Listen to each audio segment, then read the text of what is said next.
And that's a bit of an extreme thing, right? If you see yourself as a healer. And so I had to figure out what that was. Well, when you work with people with disabilities, you realize you can't heal them, right? They're who they are.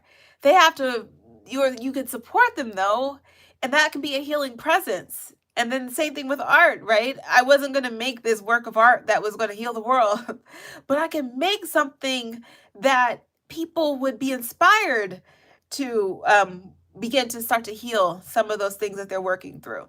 And so that became part of my integrity. I'm someone who wants to facilitate healing, right? So now I'm not on either extreme anymore. I'm now at that point where I realize you want to facilitate healing. So that became something that I was able to build on, right?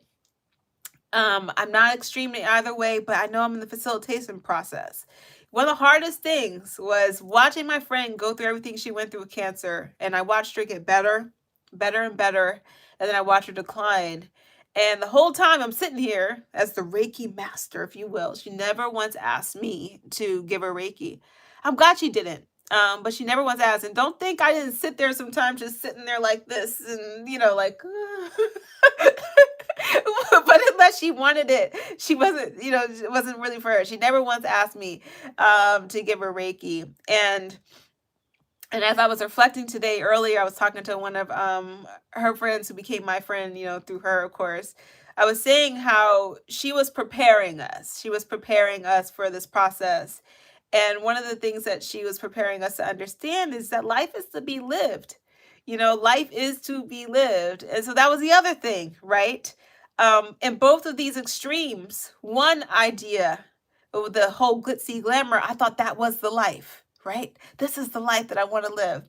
And then on the other end, where I'm thinking, I'm just a professional butt wiper. I'm thinking this is the worst experience of my life, right?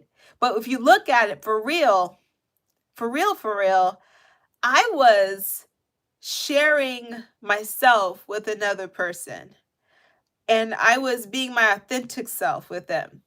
I was allowed to be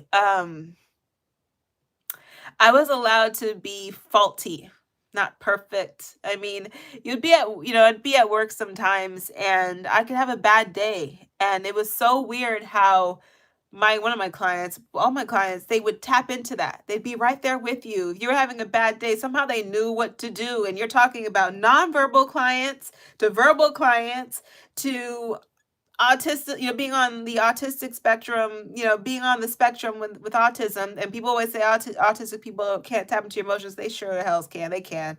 Oh, they can. They're there with you, just not in the way that I guess we expect. To a client who would pretend she couldn't hear you any day. I remember there were days where if I wasn't feeling well, she'd be like, "Are you all right, Tartia?" And she would call me Tartia because she couldn't remember the name. she made it my name, and I let her. She's the only person in the world who could call me that. She'd be like, "Are you okay, Tartia? It's all right." And she had this, she was from Florida, and she had this strong accent, and she spoke in this antiquated way because she was raised by her grandmother. And so she would say like britches, like she took my britches, and just funny, just love her, by the way. But she would know right away, and they'd be there for you and hold space. I remember one time, this was just me acting, and I pretended to be hurt. And the one that she had just cursed me out, talking about she was going to beat me up. And the moment I acted like I was sad, she came and hugged me. And that was a very odd situation. I think she even kissed me on my top of my head. I wasn't ready for that. But what I'm saying is that this feeling of love and integrity, and realizing that a big part of my integrity is understanding that I'm going to be all kinds of things at different times, right? So I wasn't going to be that superstar, glamorous, whatever, but I also wasn't going to be completely down and out. That somewhere in the middle is me, that balance, right? And I could be all those things at once. That I could be who I was, and that we would show up. And because of that, that helped me build my integrity some more, who I was.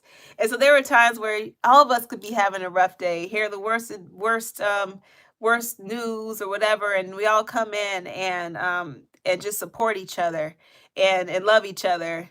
And you would get that from people who were counted out in this world, people who are forgotten, people who honestly their families aren't there.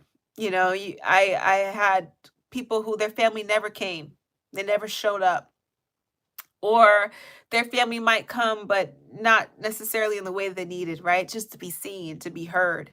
One time one of my clients, she was so upset because she just wanted to be acknowledged for something, and I could see it, and I knew what was going on, and she was so sad, and no one understood how sad she was, and I saw it, and we went. I took her. I said, "Come on." And it was funny. It was in front of the whole crowd. Everyone was there, her family, all these different people. And she was so upset. I just pointed to her and I said, "Come on." She went, she got up, and they didn't know why she was getting up. And by the time I stood up, they knew why.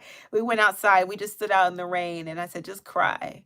And she just cried. And the rain hit her face. And we just stood out there together. And so I was like, "You can cry. And no one will know if it was the rain or was your tears." And we just stood out there and we just breathed. And she was fine after that.